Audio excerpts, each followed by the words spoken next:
Shalom and welcome, brothers and sisters. Thank you for coming to this video, and I really appreciate your time. I really do. Thank you. Who is the prophet like unto Moshe, like unto Moses? Now, many Christians and Messianics believe it's pointing to no other than Jesus or Yeshua. Islam believes that it's Muhammad, and I'm not here to argue either or. I'm here to give our side, the Jewish side, Israel, our side, and our take based on the scripture itself. And in the end, you have to decide whether or not this is correct or not. It must be based on the Hebrew scriptures. Let us begin.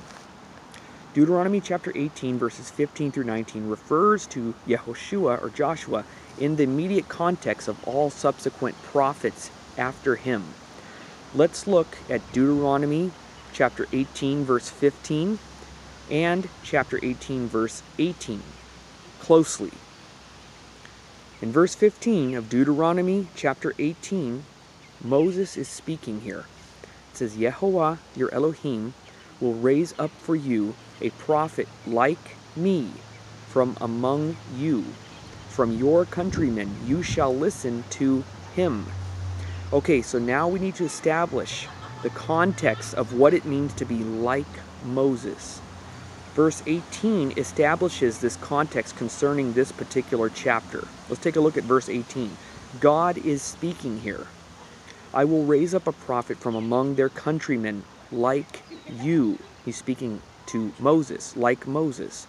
And I will put my words in his mouth, and he shall speak to them all that I command him. So what does it mean to be like Moses in this context? It's very simple. All that it means is that the prophet will speak the words that God commands him. That's all.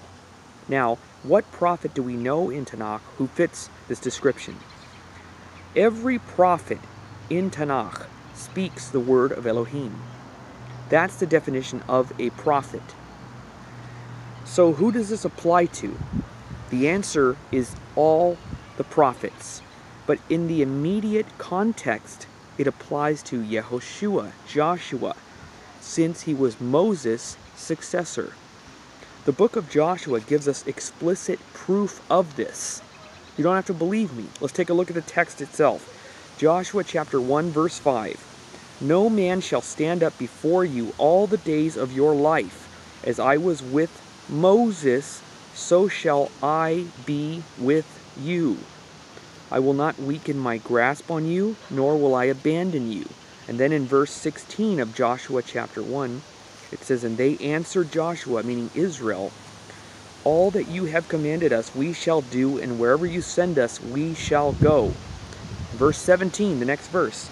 Just as we, meaning Israel, obeyed Moses in everything, so shall we obey you.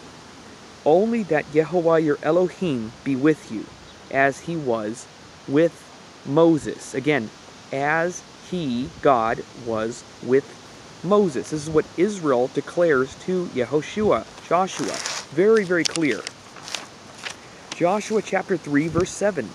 And Yehovah said unto Yehoshua, Joshua, This day I will begin to make you great in the sight of all of Israel, that they may know that as I was with Moses, so shall I be with you.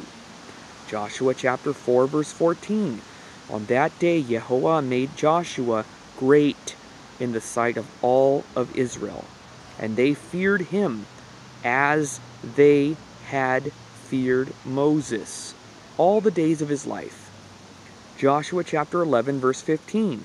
As Yehovah commanded Moses his servant, so did Moses command Yehoshua, Joshua, and so did Joshua. He left nothing undone of all that Yehovah commanded Moses. I would argue that there is no prophet in the entire Tanakh who is compared to Moshe as much as Joshua. No one. Not even close. If you can show me otherwise, I'm willing to listen. Go ahead and state it in the comment section. It's just not the case. Now, if you bring up Deuteronomy chapter 34 verse 10, which often comes up, essentially arguing that Joshua could not be a prophet like Moses, mentioned in Deuteronomy 18 verse 18, which I know that comes up a lot, because it says this in Deuteronomy chapter 34 verse 10, "And there was no other prophet who arose in Israel like Moses, whom Yeshua knew face to face." The part that I have capitalized here in my studies here and starred is significant, which is whom Yeshua knew face to face. It's significant because it provides a different context as to what it means to be like Moses. Very different compared to Deuteronomy chapter 18 verse 18. In Deuteronomy chapter 18 verse 18, the context was simply that in order for a prophet to be like Moses, all they had to do was speak all that God put into their mouths. This fits the general description of every prophet after Moses. However, Deuteronomy chapter 34 verse 10 is speaking about being like Moses in a very specific manner. Exodus chapter 33 verse 11 highlights the fact that Moses had a very unique relationship with God that no other prophet had. His ability to speak with God face to face. For example, Exodus chapter 33 verse 11, "Then Yeshua would speak to Moses face to face, as a man would speak to his companion.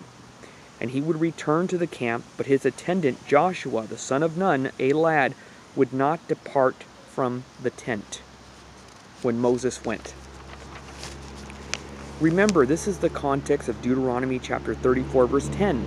The context of being like Moses is that no prophet like Moses was able to speak to God face to face. For this context, I would agree that Joshua and all other prophets are not like Moses. I would agree with that in the context of Deuteronomy chapter 34 verse 10.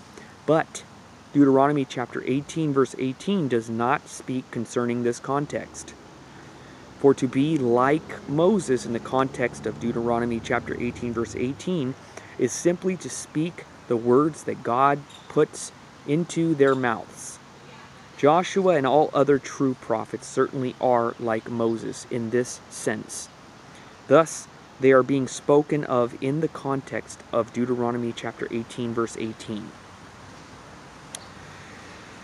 Okay, we can also use grammatical consistency to demonstrate that Deuteronomy chapter 18 verse 18 does not refer to only one prophet, but rather the general concept of prophets in the plural who succeeded Moses. Let's look at the verses again, okay? Deuteronomy chapter 18 verse 17, "And Yeshua said to me, they have done well in what they have spoken." Deuteronomy chapter 18 verse 18, the next verse, "I will set up a prophet for them from among their brothers like you, and I will put my words into his mouth. He will speak to them all that I command him." Deuteronomy chapter 18 verse 19, "And it will be that whoever does not hearken to my words that he speaks in my name, I will require it of him." These verses describe the prophet like Moses, who you deem to be the one singular individual. You who is a Christian or a Messianic or any other, you believe it's who you believe is the Messiah, Jesus or Yeshua. Knowing this, let's keep reading on. Let's just assume you're right. Let's keep reading on. Let's see what it says. Verse 20 of chapter 18 of Deuteronomy. "But the prophet who intentionally speaks a word in my name, which I did not command him to speak, or who speaks in the name of other gods, that prophet shall die." In verse 21, "Now if you say to yourself, how will we know the word that Yeshua did not speak?" Verse 22, "If the prophet speaks in the name of Yeshua, and the thing does not occur and does not come back about, that is the thing that Yeshua did not speak. The prophet has spoken on his own merit, presumptuously. He spoke his own words, plain and simple. You shall not be afraid of him." So the fear tactics don't work. If it doesn't match with the Torah, we must not fear the words of this so-called prophet. Shalom, everyone.